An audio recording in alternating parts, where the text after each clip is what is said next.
Danger Dolan. Whether you're a new, returning or current player, you might be asking yourself if this game is still worth the $15 a month subscription. WoW has been and continues to be the juggernaut MMO since near the birth of the genre, and it's difficult for new titles to break the same ground Blizzard did, which, for example, you can see in similar games like Star Wars The Old Republic and DC Universe Online.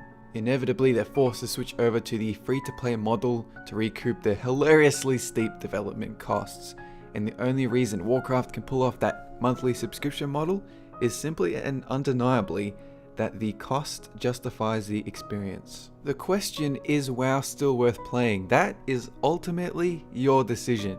I'm not here to influence you one way or the other, but by the same token, I'm not going to sugarcoat my views on the game. There have been just as many improvements in this game as there have been detriments. Allow me to make some sweeping statements to start off with here. If you're new to the Warcraft universe, looking for an exciting time sink because you lost your job or some shit, and you tend to play games casually, then this is the absolute best time to start playing. If you're a lore nut coming back from, say, vanilla WoW, you might find it hard to keep track of the story since Warcraft 3 because the game itself is very progressive and you'll need to do a lot of supplementary reading to keep track of which character did what. Likewise, if you love achievements and trophies, you might find it nigh impossible to collect them all now since a great deal of them require groups for obsolete content. The key to this game is to set your own goals. When I log on a character, I have a purpose for doing so. If it is a low level character, I might say to myself, I'm going to grind up 5 levels through this new zone today, or I'm going to do every dungeon in my LFG list and then log off for the night. When you're a new player, this isn't too much of an issue since you'll have so much to learn anyway, but no matter what game you play, you should always set yourself an objective so that you don't try to do everything at once and burn yourself out. Otherwise you'll end up with 10 ults, all below level 40. If you're a returning player to Warcraft, just bear in mind that after the initial wave of nostalgia and excitement for new content wears off, you'll be left with either a massive sense of boredom or the unwavering determination to be the greatest something, be it the world first raider, to have a realm full of level 90s, a character with 1,000,000 gold, to get the highest arena rating. The great thing about Warcraft is that it is a persistent, stable world, and your goals are permanent. Just as in real life, if you were to work out and build the perfect body, the developers of Earth won't suddenly roll back all the self-improvements you've made over the last year because of some steroid exploit. Right now I play casually, and I've got 1 or 2 characters I play on and off. One is a tank. On him I cap my Valor every week and do the heroic scenario daily. My goal there is to prepare him for the 5.4 raid as much as possible without needing to commit to a Throne of Thunder normal mode raid team. My point is that so long as you have goals in this game, no matter how small, you will always think it's worth playing. Now let's move on to the actual content. Now I was tempted to script this section in the usual dry way you're used to in the other discussion videos and describe all the changes Blizzard have made to the game in the last 8 years, but instead I'm just going to give you my more opinionated views in the hope that it might shed more insight on WoW's current state. For me, the glory days are long gone. Lore-wise, Pandaria is scraping the bottom of the barrel. Socially, the oceanic realms I play on are barren, and trade chat has turned from a scrolling back and forth chat feed into an hourly attempt at forming world boss raid groups. If you're looking to get back into WoW, just know that the raiding paradigm has changed considerably. Back in the day, there was only 1 raid difficulty and 1 raid size like 10 man or 25 man or even 40 man. But now you have many options. If you play the game casually, you now have something called LFR or looking for raid that finds other players in about 20 minutes using a matchmaking system just like LFG. You can then clear the current tier of raids in nothing but a few hours with little to no challenge involved.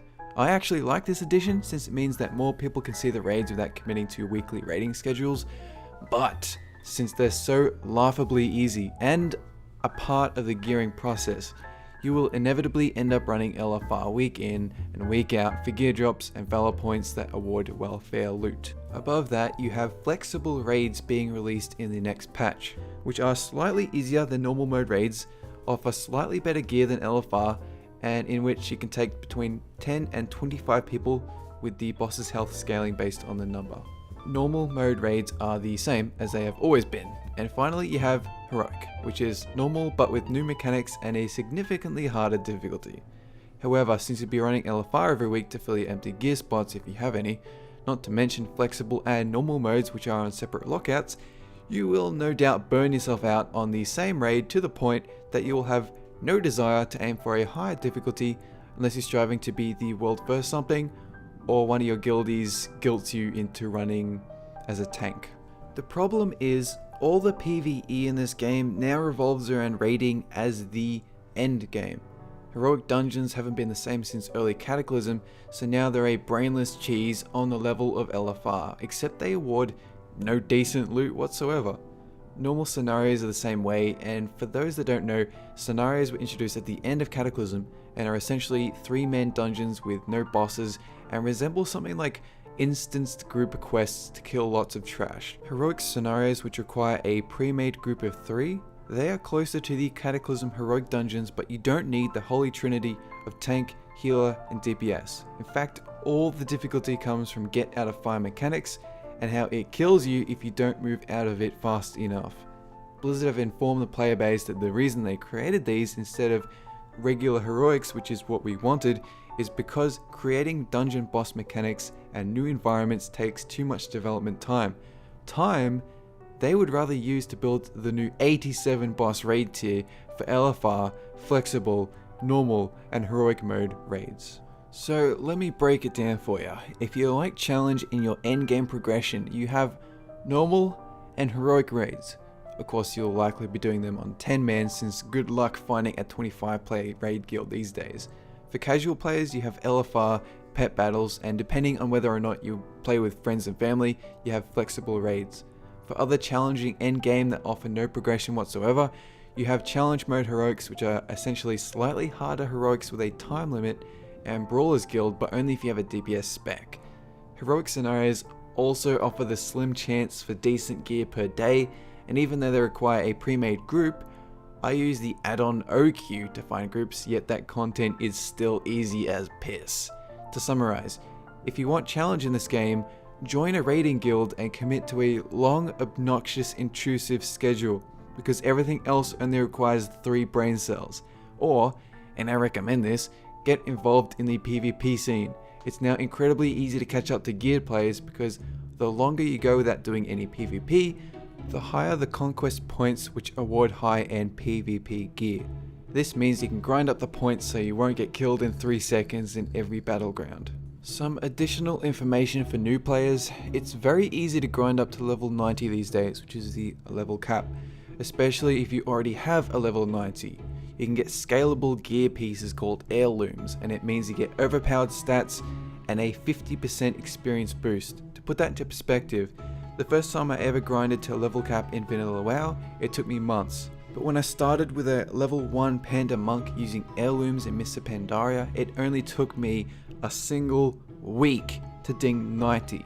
The level 1 to 60 content was all revamped for Cataclysm, and unlike the Vanilla to Wrath eras, you won't find yourself fresh out of quests in a level 45 zone anymore.